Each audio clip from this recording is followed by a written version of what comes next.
کراچی کے گلیوں میں کبھی ایک آواز گونجتی تھی، حق دو یا راستہ دو۔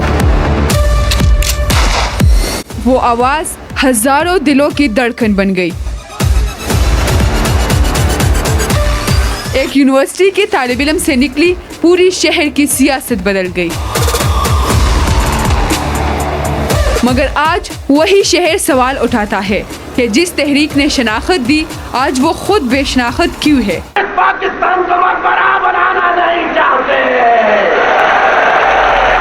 یہی ہے MQM کی کہانی، عروج، طاقت، تنازع اور زوال کا سفر۔ موجودہ MQM کی تاریخ دراصل 1978 تک جاتی ہے، جب کراچی یونیورسٹی میں چند نوجوانوں نے آل پاکستان مہاجر اسٹوڈنٹ آرگنائزیشن قائم کی۔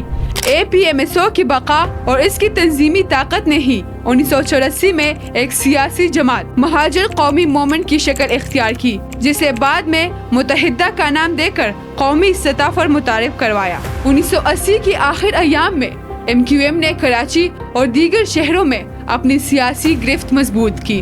بلدیاتی اور عام انتخابات میں اس کی کامیابی نے اسے شہری سندھ میں ایک طاقتور نمائندہ قوت بنا دیا۔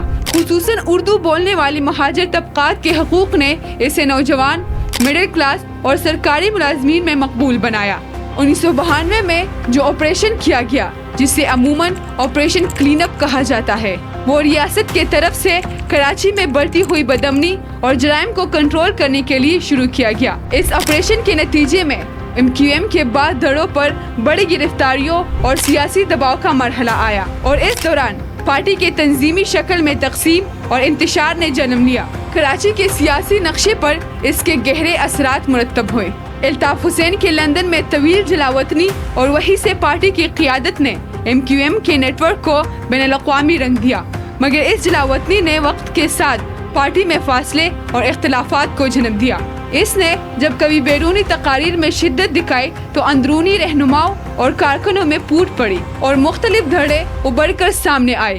اس پوری مدت میں سوال اٹھتے رہے کہ کیا بیرونی ملک رہ کر کسی جماعت کی مقامی ذمہ داری پوری کی جا سکتی ہے؟ 2016 میں الطاف حسین کے لندن سے ایک متنازع تقریر کے بعد پاکستان میں سیاسی اور قانونی ردعمل تیز ہوا۔ اس واقعے نے پارٹی کے اندرونی دڑوں کو واضح کر دیا۔ MQM لندن اور MQM پاکستان جیسی شاخیں واضح ہو گئی۔ اس واقعے کے نتیجے میں کچھ رہنماؤں نے نئی سمت اختیار کیا اور کچھ نے الگ سیاسی سفر شروع کر دیا۔ 2016 میں سابق میئر کراچی مصطفیٰ کمال اور دیگر رہنماؤں نے پاک سرزمین پارٹی قائم کی۔ MQM کے حق میں دلیل یہ رہی کہ اس نے شہری عوام کو سیاسی شرکت، بلدیاتی نمائندگی اور ترقیاتی منصوبوں کے ذریعے ایک شناخت دی۔ ہمارے سامنے تمہارا بھائی الطاف حسین موجود ہے، نہ میں وڈیرا، نہ جاگیردار، نہ سرمایہ دار، نہ میری جماعت میں کوئی وڈیرا، سرمایہ دار، جاگیردار۔ خاص طور پر کراچی میں انفراسٹرکچر، تعلیمی مواقع اور روزگار کے حوالے سے، مگر ناقدین نے پارٹی پر بتخوری، ٹارگٹ کلنگ اور مسلح ونگ رکھنے کے سنگین الزامات بھی لگائے۔ میری ماں، میری بہنوں، بزرگوں، تم نے ٹیلی ویژن پر سنا ہوگا MQM نے یہ کیا، MQM نے یہ دہشت گردی کی، جنہوں نے جماعت کے ساکھ کو نقصان پہنچایا۔ یہ پیچیدہ ملاپ ہی MQM کی شہرت اور اس کے زوال کے درمیان کشمکش کی بنیادی وجہ ہے۔ آج MQM کی سیاسی پوزیشن پہلی جیسی نہیں رہی، کئی دڑیں وجود رکھتی ہے۔ بعض رہنما دوبارہ اتحاد کی کوشش کر رہی ہے اور کراچی کی سیاست میں نئی سیاسی قوتیں نمایاں ہو چکی ہے۔ MQM کی کہانی اس سوال کے ساتھ ختم نہیں ہوتی کہ ایک تحریک نے کس طرح شہری شناخت بنائی، بلکہ یہ بتاتی ہے کہ سیاست میں طاقت، رہنمائی، اندرونی اتحاد اور ریاستی توازن کس قدر اہم ہوتی ہے، اور یہ بھی کہ طاقت کے نشے میں کس طرح ایک تحریک اپنے اصل مقصد سے دور ہو سکتی ہے۔